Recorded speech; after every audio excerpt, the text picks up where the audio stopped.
Hi, I'm Zane. And I'm Justin, and this is Chapter 50.2, Hearing in Equilibrium.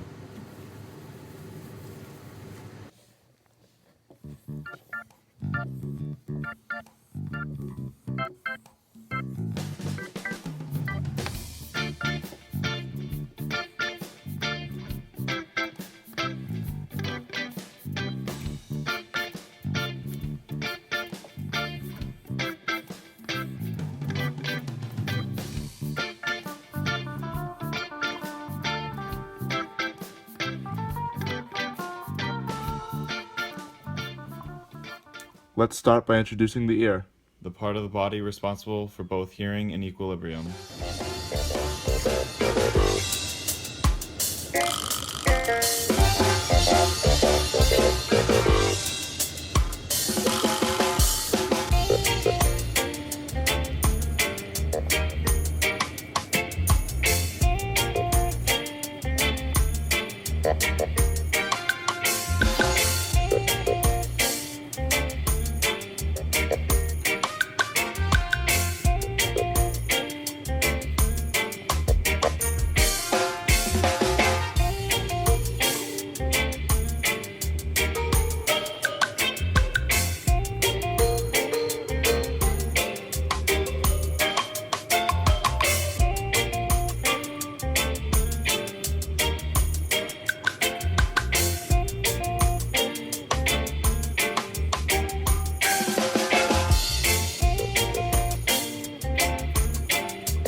First, we have the outer ear, which consists of the external pinna and the auditory canal. Then we have the middle ear, which consists of the tympanic membrane, three small bones, the malleus, the incus, and the stapes, the oval window, and the eustachian tube. At last, we have the inner ear, which consists of semicircular tubes and the cochlea. Then there are also auditory nerves which connect to the brain.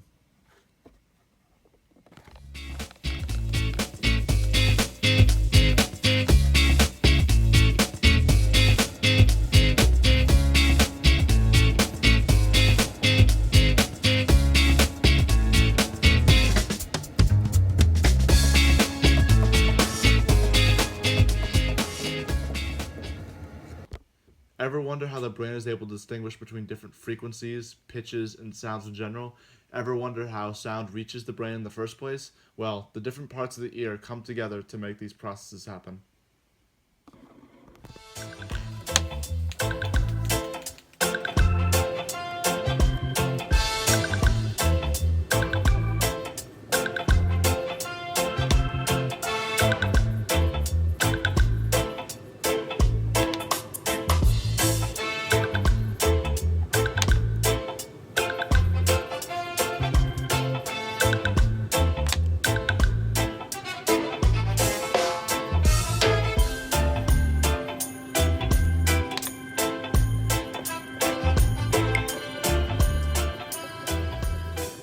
First off, waves hit the tympanic membrane, causing the ear to vibrate with the same frequency as the sound waves that hit it. Then, three bones in the ear transmit these vibrations to the oval window, a membrane on the cochlea's surface. The waves then travel through the vestibular canal, which contains all of these organs, and passes through the apex of the cochlea, and dissipate as they strike the round window. As pressure waves move through the vestibular canal, pushing down the cochlea and the basilar membrane, causing the hairs of the basilar membrane to brush against the tectorial membrane.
actions of the hairs of the basilar membrane brushing up against the tectorial membrane cause the hairs to move back and forth, depolarizing and hyperpolarizing the hairs, and increases, in the case of depolarization, the neurotransmitter release and the sensory neuron potential actions.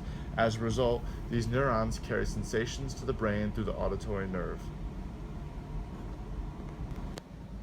The two important sound variables are volume and pitch, which convey the quality of sound. A louder sound causes the hairs of the basilar membrane to vibrate more rigorously and speed up everything. Pitch is a function of a sound wave's frequency, the number of vibrations per second, also known as hertz. High frequency produces high-pitched sounds and vice versa. The cochlea can distinguish pitch because it is not uniform shape throughout. Each section of the basilar membrane is most affected by a certain vibration than the sensory nerves associated with each section. Actual perception of pitch occurs in the brain. Axons project into specific auditory areas of the cerebral cortex in accordance to the section of the basilar membrane. Each site in the cerebral cortex is responsible for different pitches humans hear.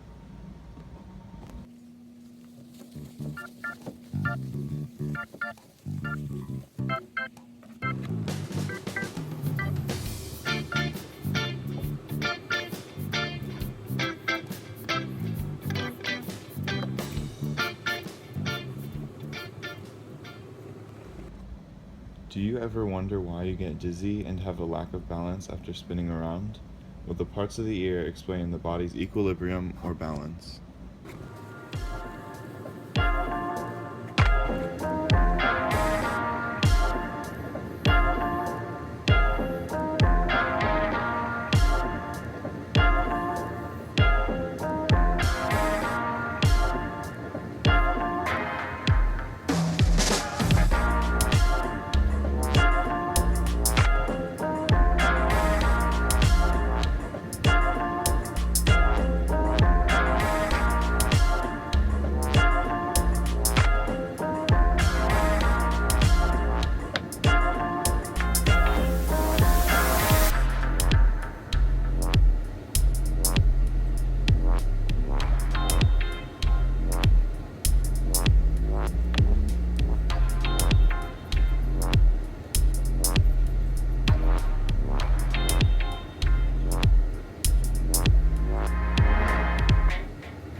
A vestibule located behind the oval window contains two chambers, the utricle and saccule, which control equilibrium or balance. Within the utricle and the saccule, hair cells react to changes in head position as a result of gravity and movement in a certain direction. The hair cells are organized in clusters that project into a gelatinous substance that contains many otoliths, ear stones, or small calcium carbonate particles. Gravity constantly pulls downward on the otoliths, and the otoliths press on the hairs of the receptor cells. The hair's receptors transform the change of the force of the otoliths, a change caused by head movement, into a signal sent to the brain through sensory neurons. The brain understands the signals and recognizes that the head is at an angle.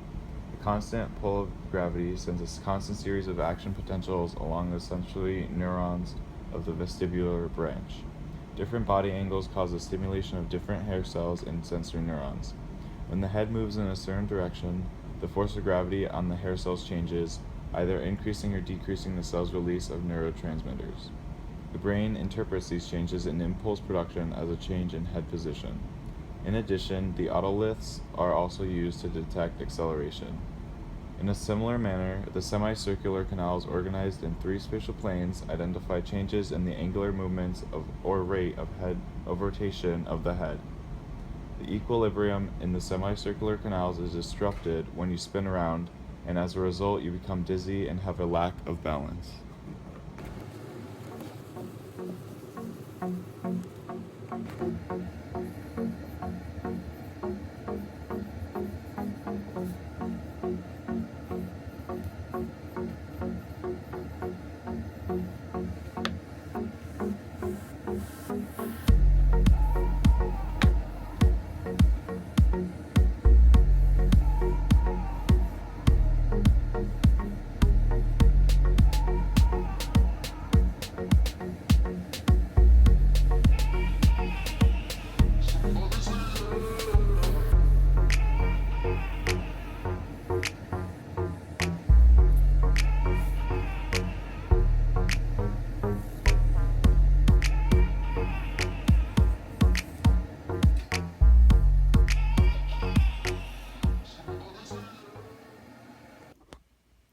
The ear demonstrates clearly how form fits function. Two examples include the shape of the ear and the arrangement of the semicircular canals. The ear is shaped as a funnel to capture many sound waves in order to maximize the amount of sounds we hear. The three semicircular canals are positioned in three spatial planes, allowing the ear to detect angular movement in any direction.